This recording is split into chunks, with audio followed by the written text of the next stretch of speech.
Yun, hello, good morning. Bali, nandito tayo ngayon sa Santo Niño, San Pascual. At tayo ay may titimusan dito. Ito, yung clip ko kahapon do sa aking page. Andi dito na tayo ngayon.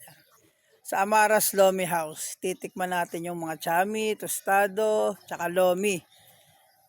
Ito, tagong lugar to. Pero kung tatry nyo na kumain, hindi naman kayo magsisisi.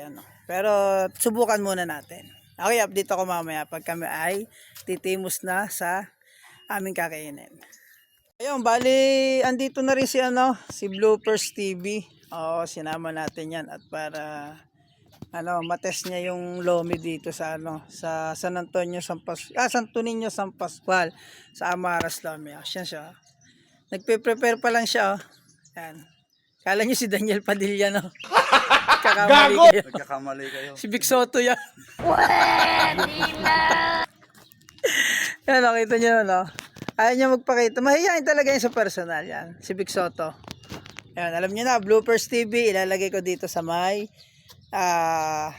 video ko, yung mismong page niya, ha. Paki-follow.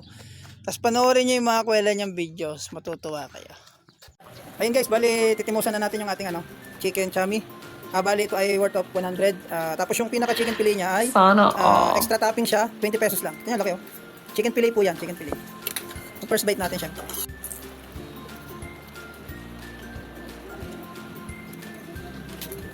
Siyempre, hindi mawawala yung kalamansi, sili, sibuyas at ngayon pa lang po. Ay, tikne, kung ano masasabi. Oo nga, kain ho, kain ho. Sige ho.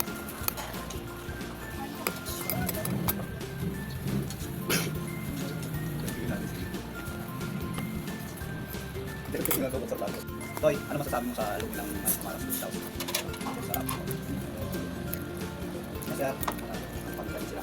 Sir, konting pa mula. Ano masasabi mo sa Amaras House? The best.